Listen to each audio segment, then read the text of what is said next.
주민등록법을 사랑하는 국민 여러분, 안녕하십니까? 주민등록법 공부하기 시간입니다.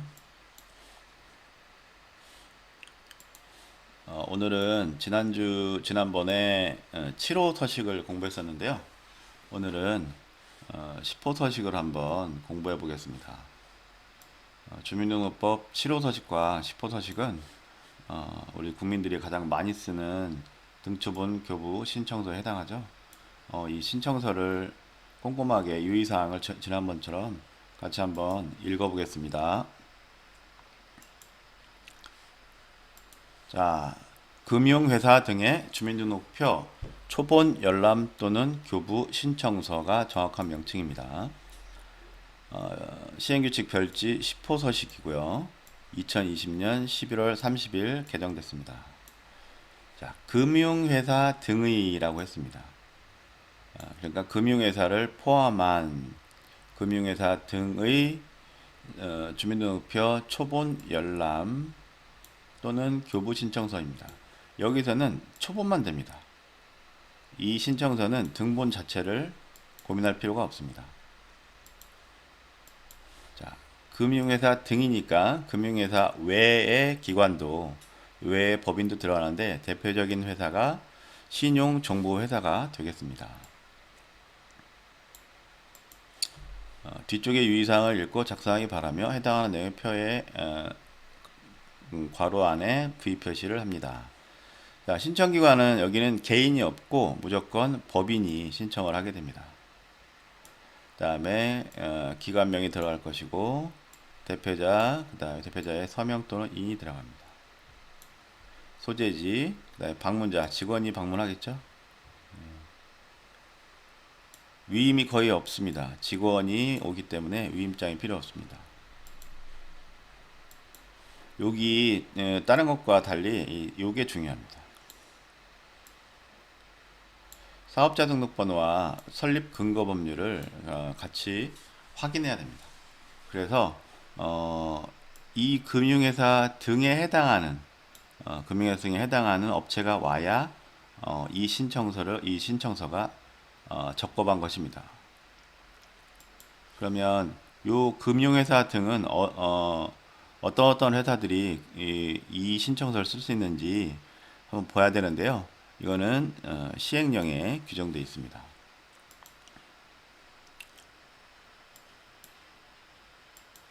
주민등록법 시행령 별표 2 매우 중요합니다. 이것이 29조 2항 6호 채권 채무 등 정당한 이해관계가 있는 자의 범위에 해당합니다. 2023년 5월 16일 날 개정됐고요. 채권 채무 등 정당한 이해관계가 있는 자의 범위 시행 47조 사항과 관련 민법 22조에 따른 부재자의 재산관리인 또는 이해관계인, 저도 이건 한 번도 본 적이 없습니다. 다만 민법 22조는 한번 찾아볼 필요 있겠죠. 부동산 또는 이에 준하는 것에 관한, 부동산 또는 이에 준하는 것은 명시하지 않은데 현재로는 자동차, 부동산과 자동차의 권리 설정, 소유권 이전 등기를 말하죠. 그래서 내 거다라고 이제 등기부등본에 등기하는 것, 그 다음에 설정은 근저당권 설정, 전세권 설정 이런 게 있겠죠. 그래서 그 설정이 변경된다, 말소시키거나 아니면 다른 사람으로 소유권이 이전된다거나 이런 거겠죠. 그 다음에 소멸, 이것과 관계된 거는 채권 채무 관계 등에 해당하는 정당한 이해관계인에 해당합니다. 그래서 29조항 6호로 초본교부를 신청할 수 있는 거죠. 자, 그 다음에 우리가 지금 공부하고 있는 금융회사 등이 이 3번의 모든 기업들입니다. 연체 대출금 회수, 보증채무의 구상권 행사 등 연체채권의 회수를 위하여 채무자 및 그 보증인, 연대채무자를 말합니다. 채무자 및 그 보증인에 대한 주민등록표 초본의 열람 또는 교부 신청이 필요한 다음의 금융회사를 정해놓은 것입니다. 다만 채권 채무 관계에서 채무 금액이 50만원 이하인 경우는 제외. 그렇기 때문에 50만원을 초과해야 됩니다. 50만원을 초과해야 이 조건에 들어오는 것입니다. 여러분들이 일반적으로 많이 봤을 거예요. 근데 좀 낯선 것도 있긴 한데 한번 볼까요? 건설사랑기업 공제조합, 그다음에 자산관리공사, 기술보증기금, 농림수산업자 신용보증법에 따른 농림수산업자 신용보증기금. 자, 농업협동조합 중앙회, 이게 농협입니다. 그다음에 보험회사, 쉽죠? 우리 산림조합 중앙회도 가끔 올 수 있습니다.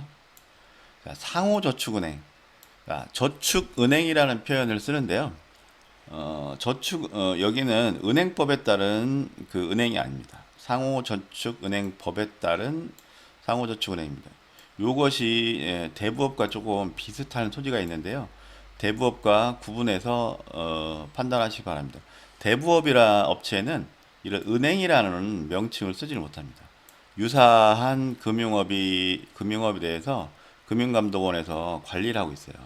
때문에 우리가 좀 주의해야 될 것이 혹시 저축은행과 대부업체 간에 비슷한 표현이 나오면 그것에 좀 유의를 해야 됩니다. 대부업체는 금융회사가 아니기 때문에 이 법에 들어올 수 없습니다. 그러나 상호저축은행 법 때문에 할 수 있습니다. 그 다음에 새마을금고 쉽죠. 그 다음에 요기 신용정보의 이용 및 보호에 관한 법률, 채권 추심회사. 이 회사는 금융회사가 아니죠. 그래서 금융회사 등이라는 표현을 쓴 겁니다.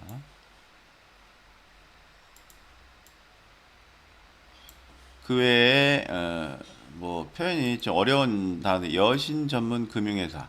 이게 아마 카드회사라고 보시면 될 거예요. 그 다음에 은행법에 따른, 이게 시중은행, 우리 약 20여 개 되는 그 시중은행을 말할 겁니다. 그 다음에 외국은행도 됩니다. 그 다음에 중소기업은행 쉽죠. 아까 보증채무라는 말을 썼었잖아요. 그 보증채무의 대표적인 것이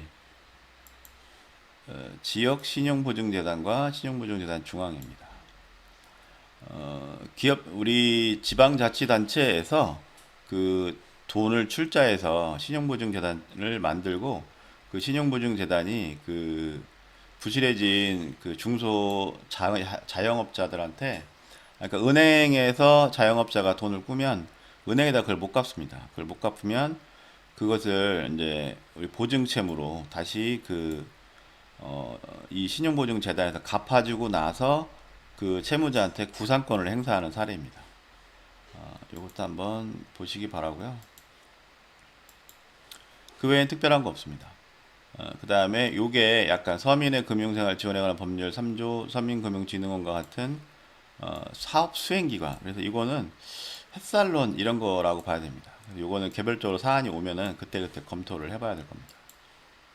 요 정도의 금융회사들이 요 신청서를 쓰게 되는 겁니다. 그래서 여러분들이 요 서류를 가져오게 되면 요 사업자 등록번호와 설립근거 법률을 반드시 확인해야 됩니다. 신용정보회사는 이미 확인이 됐으니까 크게 어려운 게 없죠. 그 다음에 카드회사라든가 은행, 농협, 새마을금고, 그 다음에 일반 시중은행도 다 크게 문제가 없습니다. 근데 모르는 이름이 나왔다 그러면은 하나하나씩 아까 별표 이 시행령을 보면서 맞는 업체인지 찾아보시기 바랍니다. 그 외에는 거의 비슷한데요. 자, 신청 내용에 보면, 자, 요거는 주민등록표 초본의 주민등록표의 열람을 신청할 수 있는데 이건 거의 안 하죠. 대부분 서류가 초본 교부 신청을 하게 됩니다. 그래서 개인인증사항 신청할 수 있죠. 여러분들이 개명사항이 들어간 것에 대해서 제공해야 되냐 말아야 되냐 이런 고민을 하는데, 개명사항은 제공해줘야 됩니다. 그렇지 않으면 이름 바꾸면 채무자들이 채무 회피수단으로 사용할 수 있기 때문에 그 개인의 인적사항에서 변경된 개명된 이름은 포함해서 주는 게 맞습니다. 대부분 과거주소 변동사항은 포함하지 않습니다. 과거주소 변동사항은 뒤에 나오는데요. 상속 대위 등기 신청에 필요할 경우에만 예외적으로 있습니다. 그 다음에 나머지는 다 안 주고 발생일 신고일 변동사유 요 세 가지는 줄 수 있습니다. 과거 세대주 관계 및 성명, 현재 세대주 관계 및 성명 모두 제공하지 않습니다. 이 금융회사들은 가장 중요한 게 요거죠. 이해관계 사실 확인서. 이 이해관계 사실 확인서를 쓰게 되면 채권 채무 관계된 그 현금 차용증이라든가 채권 채무를 밝히는 서류를 제공하지 않아도 됩니다. 그래서 발급번호 반드시 써야 되는 거 아시죠? 채무자 인적사항, 이름하고 주소 또는 이름하고 주민번호가 반드시 들어가 있어야 됩니다. 아까 보신 것처럼 보증인도 들어갑니다. 그래서 연대 보증인 이렇게 되는 거죠. 연대 보증인까지 채무자에 들어갑니다. 그래서 이해관계 내용, 변제 기일, 그다음에 채무 금액, 이게 50만 원 초과해야 됩니다. 그래서 특기사항 있으면 적어주시는데 이 내용을 굳이 심각하게 검토할 필요는 없습니다. 몇 가지 요건만 맞으면 이 내용은 그대로 통과. 그 다음에 우리가 검토해야 될 것은 요 기관장의 직인이 되는 거죠. 위에 서명인과는 다릅니다. 여기 서명인의 인감이 찍었는지, 법인 인감이 찍혔는지, 사용 인감이 찍혔는지는 검토할 필요 없습니다. 그러나 하단에 요것을 검토해야 되는 것은 이 근거가 있기 때문에 검토하는 겁니다. 그냥 막 검토하는 게 아니고요. 검토해라 라고 했죠. 주민등록법 시행규칙 13조 3항에 보면 별지 10호 서식에 따라 주민등록표에 초본 열람 교부를 신청할 때는 신청서에 법인인감이 찍힌 경우에 법인인감 증명서, 사용인감이 찍힌 경우에는 사용인감과 법인인감이 함께 제시해야 한다고 신청인에게 의무를 부여했습니다. 그 앞에 요 2항이 이제 그 이해관계 관련된 내용입니다. 그래서 이해관계 사실확인서를 발급하는 자는 별지 12호 서식 이해관계 사실확인서 발급대장을 작성하고 관리해야 된다. 의무사항을 규정해놨죠. 이 이해관계 사실확인서 발급대장의 작성과 관리는 전산으로 할 수 있다. 그래서 금융회사에게 이런 의무를 적어놨습니다. 다시 신청서로 들어가서요. 그래서 마침 첨부 서류도 법인인감 증명서와 사용관계를 적어놓은 것입니다. 주민등록법 시행령 47조, 48조에 따라 초본의 열람 또는 교부를 신청합니다. 시행령 47조. 법인이 신청할 수 있다라는 신청할 수 할 때 이 신청서를 쓸 수 있다라는 내용을 기재해 놓은 것입니다. 내용이 많지 않습니다. 그래서 오래 걸리지 않을 거예요. 자, 유의사항. 이 서식은 주민등록법 시행령 별표 2, 3호의 금융회사 등만이 사용하는 것입니다. 열거만 해놨습니다. 이 금융회사를 벗어나서는 다른 금융회사는 사용할 수 없습니다. 그 내용이 좀 한 번 더 봐야 될 게 있는데요.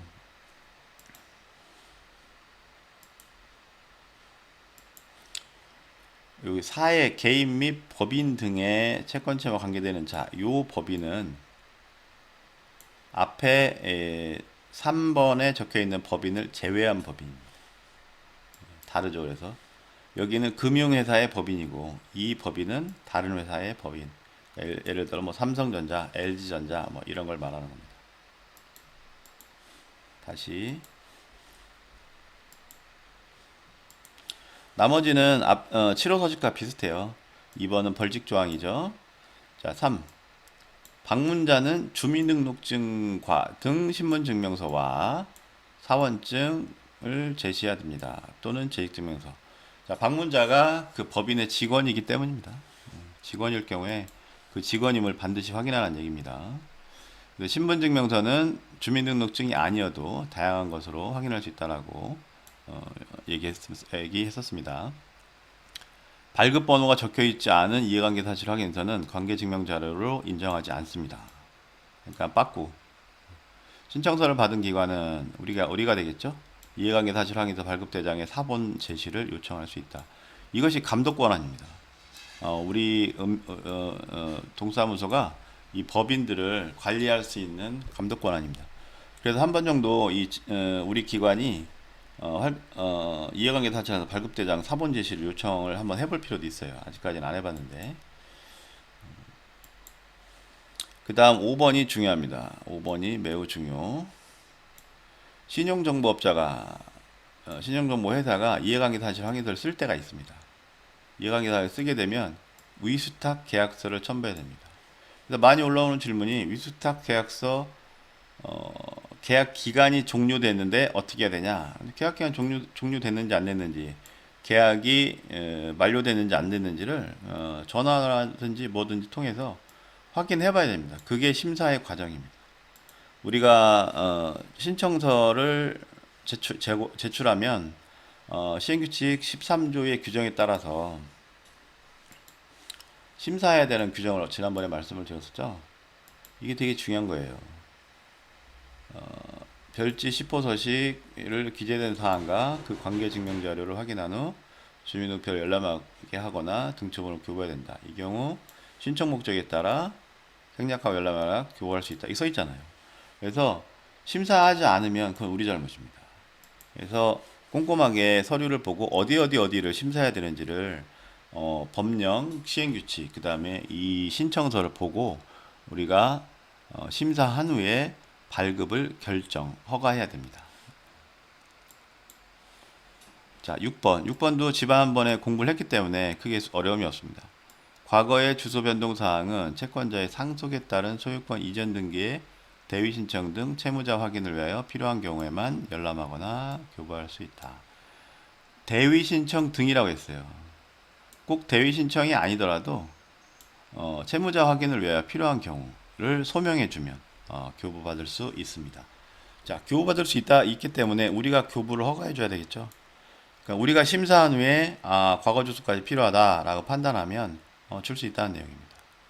과거 주소의 변동사항을 직접 입력으로 선택하는 경우 그 기간은 1년 단위로 해야 된다. 자, 작성 방법. 이거는 이제 민원인이 작성하는 방법이겠죠. 민원인이 유의하는 사항이고 민원인이 작성하는 방법입니다. 민원인이 이렇게 작성하라고 우리가 명령을 한 거죠. 그러니까 우리가 이 작성 방법에 따라서 잘 작성했는지를 심사하면 됩니다. 아까 봤죠? 대표자 칸에는 대표자가 서명하거나 법인인감을 찍고 이해관계 사실 확인서의 기관장 칸에는 법인인감을 찍습니다. 인감을 찍는 경우 붉은 인주를 사용, 신청자 또는 대표자의 날인 칸에 전자이미지 날인을 하여도 된다. 컴퓨터에서 직접 뽑아서 찍어 놓은 것도 된다는 얘기입니다. 이 경우 직인의 색상은 붉은색 또는 검정할 수 있다. 너무 자세하게 써놨죠. 신청서 확인에 필요한 신청기관의 연락처, 그 다음에 설립근거 법률, 아까 설립근거 법률 꼭 써야 된다 했죠. 신용업자 신용정보의 이용 및 보호에 관한 법률처럼 허가 등록 업종에 관한 근거 법률과 이해관계 사실 확인서의 발급 번호를 반드시 적어 주십시오. 이렇겠죠. 교부받은 초본에는 작성하신 용도 및 목적이 표시되니 용도 및 목적을 적어야 합니다. 라고 기재하였습니다. 요것과 더불어서 하나 조금 더 보면요. 이건 다 봤는데 요것도 같이 봐야 됩니다. 나중에 따로 반송된 내용 증명을 공부할 때 설명을 할 건데요. 제출 서류 요것을 시행규칙에 써놨다는 게 의미가 있습니다. 아무 서류나 제출하는 것이 아니고 제출 서류가 시행규칙 별표 1에 써있는 내용대로 우리가 서류를 심사하는 연습을 늘 꼭 해야 됩니다. 다른 걸 보라는 얘기가 아니에요. 여기 보면 0별표 2 제3호에 규정된 자, 이게 금융회사죠. 금융회사는 7호 서식도 쓸 수 있고 10호 서식도 쓸 수 있습니다. 그래서 10호 서식, 채무자의 인적사항과 이해관계 내용 등이 명시되고 해당 기관의 장의 등록된 인감을 찍어 발급한 이해관계 사실 확인서와 반송된 우편물 또는 금융회사 등이 발행한 송달불능 확인서, 송달불능 확인서를 제출할 수 있는 경우는 채무자 외의자가 우편물을 수취하는 등의 사유로 반송된 우편물이 없을 경우로 한정한다.